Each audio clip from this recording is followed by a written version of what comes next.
विश्व कविता दिवस अवसर में बलगंडी भक्त सालबेग पीठ में श्रीक्षेत्र पुस्तक मेला कमिटी पुरी जिला लेखक सहयोग समिति एवं प्रियपत्र आनुकूल्य एक कविता आसर आयोजित होता। सुश्री कृष्णा महापात्र संयोजन प्रलिप्त छोटराय, प्रभात रथ, सस्मिता मिश्र, रचिता राउतराय, जोगेश्वर प्रहराज, ध्रुव मुदुली, सहदेव साहू, करुणाकर भोल, चिन्मयी गजेन्द्र, अशोक कुमार मिश्र, अशोक कुमार महांती, प्रोफेसर अशोक महांती, प्रमिला सिंह, चंद्रशेखर महारणा, प्रवासिनी मिश्र, प्रतिभा त्रिपाठी, चंद्रमणि दास, सदाशिव मिश्र, ओम प्रसाद महांती, सत्यभामा नायक, जोगेश्वर नायक, जानकी वल्लभ दास, पंडित सदाशिव मिश्र, पौर्णमासी देवी, मिनती मिश्र, पूजा प्रधान, विजय मिश्र प्रमुख योगदान करथिले। प्रारंभ में पद्मभूषण रमाकांत रथों 2 मिनिट नीरव प्रार्थना करा जायतिला। प्रियपत्रर संपादक विपिन बिहारी दलाईं सभापतित्व में आयोजित यह उत्सव में डॉक्टर हेमंत कुमार छोटराय, प्रभात रथ, डॉक्टर कैलाश चंद्र टिक्कायत राय और चक्रधर महापात्र अतिथि भाव में जोगदे दिवसर तात्पर्य विषय आलोकपात कर कहले, कविता हेउछि भारत माटीर प्रथम ध्वनि, प्रथम कविता ओंकार, शब्द को रूप दिए कविता। शेष अशोक कुमार मिश्र धन्यवाद अर्पण करथिले। विश्व कविता दिवस विश्व सबुठ कविता दिवस पालन करा कविता दिवस आज पालन कर जिला लेखक सहयोग समिति, श्रीक्षेत्र पुस्तक मेला कमिटी और प्रियपत्र आयोजन में आज प्राय 40 ରୁ ऊर्ध्व कवि स्वरचित कविता आबृत्ति कर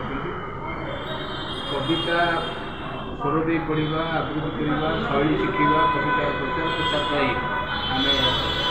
प्रयास जारी रखीचु। आज ये विभिन्न शैलीर कविता पाठ कर समस्ते बड़ आनंदर सहित ये उत्सव पालन कर विश्व कविता दिवस। प्रभात चंद्र लक्ष्य शिक्षाविद एवं शिशु साहित्यिक एक शुभ मुहूर्त जे प्रियपत्र एवं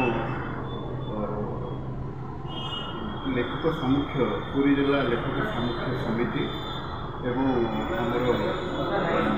पुस्तक मेला कमिटी तरफ आज सुंदर दिवसर आह्वान।